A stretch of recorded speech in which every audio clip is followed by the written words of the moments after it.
এই যুদ্ধগুলো এমনি এমনি লাগে নাই, এরা লাগায়, পিছন থেকে লাগায়। ওদের স্বার্থ কি? অস্ত্র বাণিজ্য। কি বাণিজ্য? অস্ত্র বাণিজ্য। ওরা যুদ্ধ বাঁধিয়ে রাখবে, জিয়ে রাখবে, যাতে করে অস্ত্র ব্যবসা করা যায়। অনেক সময় মুসলমান দুই দেশের মধ্যে যুদ্ধ লাগায় দেয়, দিয়ে অস্ত্রের বাণিজ্য করে। এগুলো কি মিথ্যা কথা বলছি না সত্য কথা বলছি? সরাসরি বলছি ভাই, কিছু করার নাই। এখন সরাসরি না বললে তো দেরি হয়ে যাবে, এখন জানা উচিত আপনাদের বিষয়গুলো। তো আমাদের ইন্টারপ্রিটেশন যে এটা হয়তোবা চলে আসতে পারে, চলে আসলে পরে বিশ্বের অবস্থা কি হবে সেটা ভাবতে হবে আমাদের।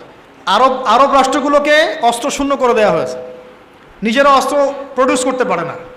এরা তেল দেয়, তেল দিয়ে কিছু ডলার পায়, ওই ডলার দিয়ে আবার ওর কাছেই অস্ত্র কিনে। আপনারা একটু বোঝার চেষ্টা করেন, যখন আমরা এগুলো পড়ছিলাম ইউনিভার্সিটিতে তখন এগুলো বুঝতাম না। ইউনিভার্সিটিতে আমরা এগুলো ঝরঝরা করে মুখস্থ করেছি, বিশ্বাস করেন। এই যে ওদের অ্যালায়েন্স, পলিটিক্যাল অ্যাফেয়ার্স, এইটা ওইটা, এগুলো মুখস্থ আমাদের, কোনটা কোন সাল কী ছিল, এখনই বরং ভুলে গেছে। কিন্তু ইসলামের সাথে যখন এটা মেলানো শুরু করলাম তখন দেখলাম যে বাপরে বাপ, গভীরে তো অনেক কথা আছে, এর শেকড় তো অনেক গভীর। মানে বিষয়টা বোঝেন যে আমি তেল বিক্রি করব শুধুমাত্র ডলারে, অন্য কোনো কারেন্সিতে না। মানে ধরেন যে এই ব্রিফকেস ভর্তি টাকা আছে, কি আছে ভাই? এটাতে ধরেন যে 1 কোটি টাকা আছে, আর আমি গেলাম আবুধাবিতে। কোথায়? আবুধাবি। তো গিয়ে বললাম যে শেখ, এই যেখানে এই ব্রিফকেসে 1 কোটি টাকা আছে, নট ডলার, টাকা, আমাকে 5 লিটার তেল দেওয়া যায়? জীবনে আমাকে তেল দিবে না। এই বক্সটা আমি নিয়ে গেলাম টাকার জায়গায় ডলার দিয়ে, শেখ আমার কাছে ডলার আছে 1 ব্রিফকেস, আমাকে কি এখন তেল দেওয়া যায়? অবশ্যই। কুল্লু খালাস, আসেন। অবশ্যই, ইয়া হাবিবি কুল্লু খালাস, আসেন তেল নিয়ে যান। আনছে হাবিবি বলবে তখন, আসেন তেল নিয়ে যান। এই যে শুধুমাত্র ডলার দিয়ে তেল কেনা বেচা করার চুক্তি, এর নাম হলো পেট্রো ডলার মনিটরি সিস্টেম। আপনি ডলার ছাড়া অন্য কোনো কিছুতে তেল কিনতে পারবেন না। গাদ্দাফি চেষ্টা করেছিল, মেরে দেওয়া হয়েছে, ঠিক আছে?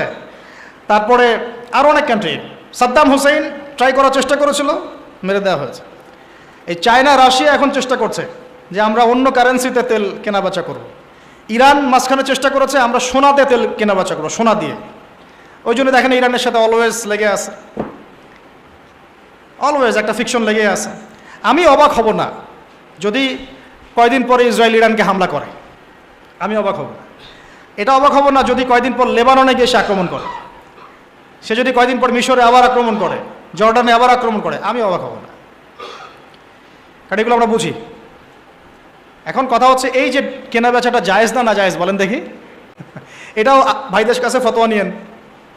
এতে করে কি হলো? ডলার হয়ে গেল সুপিরিয়র কারেন্সি, ও আধিপত্য বেড়ে গেল, আধিপত্য বেড়ে গেল। যদি আমরা টাকা দিয়ে তেল কেনা বেচা করতে পারতাম, তখন আমার টাকার মান থাকতো বেশি, ওদের মান থাকতো কম। তখন ডলারকে কেন্দ্র করে সব টাকা পয়সার মান নির্ধারণ করা শুরু হলো। কথা বুঝতে পারছেন? এই চুক্তিটা করেছে আরবরা। কারা করেছে? আরবের গলফ কান্ট্রিরা। এর পিছনে একটা ঘটনা আছে। বাদশাহ ফয়সাল রাহিমাহুল্লাহ তিনি তেল বয়কট করেছিলেন, তারপরেই হেনরি কিসিঞ্জার এসে এই চুক্তি করেছিল। এটা অনেক আগের কথা, এটা চতুর্থ যুদ্ধের কথা, 1973 সালের দিকের কথা। এখন এই তেলের উপর নিয়ন্ত্রণ তারা নিয়ে নিল ডলার দিয়ে। যেটা বলতে চাচ্ছি শুনে বুঝেন। আমি ডলার দিলাম আপনাকে। আপনার নাম কি ভাই? আপনার নাম কি? হ্যাঁ হ্যাঁ, সাকিব। সাকিব আল হাসান ভাইকে আপনি খেলা বাদ দিয়ে এখানে কি করছেন? আচ্ছা, সাকিব ভাইকে আমি ডলার দিলাম এক ব্রিফকেস, এবং তিনি তেলের মালিক মনে করেন। এখন ভাই আমাকে তেল দিলেন, তা আমি তেল মাশাআল্লাহ আমার দেশে নিয়ে গিয়ে বাংকার আছে, বাংকার, ওই বাংকারের নিচে তেল ঢুকে রিজার্ভ করে রেখে দিলাম, যাতে ভবিষ্যতে এটা কাজে লাগে। কারণ তেল ছাড়া তো বিশ্ব অচল। আপনি তেল ছাড়া এই বিশ্বে কিচ্ছু চালাতে পারবেন না, পারবেন? কিচ্ছু চালাতে পারবেন না, পুরোই অচল। তো এখন ভাই তো আবার অস্ত্র শস্ত্র তার কাছে নাই, সে আমার সাথে বন্ধুত্ব করেছে। এখন আমি তাকে বোঝাচ্ছি যে আপনার তো নিরাপত্তার জন্য অস্ত্র দরকার, আপনার আশপাশে অনেক শত্রু আছে, ইরান আছে আপনার পাশে, যদি হামলা করে আপনার শত্রুরা তো অভাব নাই, তাহলে অস্ত্র কিনতে হবে না আপনার? ও বলছে হ্যাঁ কিনতে হবে। তো তাহলে অস্ত্র তো আপনি বানাতে পারেন না, সেই প্রযুক্তি আপনার নাই। আমার দেশে অনেক অস্ত্র আছে, এগুলো আপনাকে দেই, আপনি ডলার দিয়ে এগুলো কিনে নেন। প্রথমে যে ডলারটা আমি ওকে দিয়ে তেল নিয়েছি, ওই ডলারটা আমি আবার ওর কাছ থেকে নিয়ে আমার অস্ত্র দিলাম ওকে। লাভ কার? বুঝেন নাই মনে হয়। প্রথমে আমি দিয়েছি ওকে ডলার, সাকিবকে, সাকিব দিয়েছে আমাকে তেল। সেই তেল নিয়ে আমি আমার দেশে রিজার্ভ করেছি, তেল তো আমার থাকলোই। আর আমার ডলার হলো কারেন্সি, সুপিরিয়র কারেন্সি, যা দিয়ে অন্য কারেন্সির মান নির্ধারণ করা হয়। এবার ওকে বুঝালাম তোমার অস্ত্র নাই, তো ও বলছে তো আমার তো প্রযুক্তি নাই, তাহলে আমাকে আপনি কিছু অস্ত্র বিক্রি করেন আমার কাছে। তা আমি কিছু অস্ত্র, আমার তো অস্ত্র অভাব নাই, আমি যত ইচ্ছা এগুলো বানাতে পারি। যেটা বানাচ্ছি ওর চেয়ে অত্যাধুনিকটা আমার কাছে আছে। ওকে এমন কিছু দিব না যেটা দিলে ও আবার আমাকে আক্রমণ করতে পারে।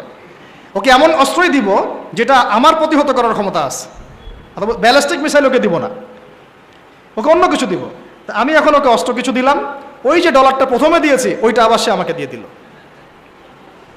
কিছু কি বুঝলেন? এইটাই চলতেছে আরবের মধ্যে। অথচ এই সার্কাসটা কিম জং উন অনেক বেশি বুঝেছে আগে। ও বলছে তোদের সাথে চলি না, আমি চায়নার সাথে চলবো, রাশিয়ার সাথে চলবো, এই যে অস্ত্র বানাবো। দেখেন নাই কয়দিন আগে গোলগাপ্পু একটা মানুষ আসে আর বলে যে এই যে মিসাইল চালাচ্ছি, দেখেন নাই? ও ভালো কাজ করছে তাও, মাশাআল্লাহ। হ্যাঁ, আমি সে মুসলিম না, কিন্তু বলছি যে ওই সেন্সে সে ভালো কাজ করছে। এই নিয়ন্ত্রণটা ওরা জায়নিস্টরা নিয়ে নিয়েছে, জায়গার, ভৌগোলিকত্বের, মিডিয়ার, প্রযুক্তির, অস্ত্রশস্ত্র, তেলের, সব কিছুর। এখন আমাকে বলেন, তাহলে দাজ্জাল এখনো বের হয় নাই কিন্তু তার অনুসারীদের আজকে এই অবস্থা, তাহলে আসলে কি সময় খুব বেশি বাকি আছে না কম আছে? আস্তে আস্তে বিশ্ব এদিকে যাচ্ছে।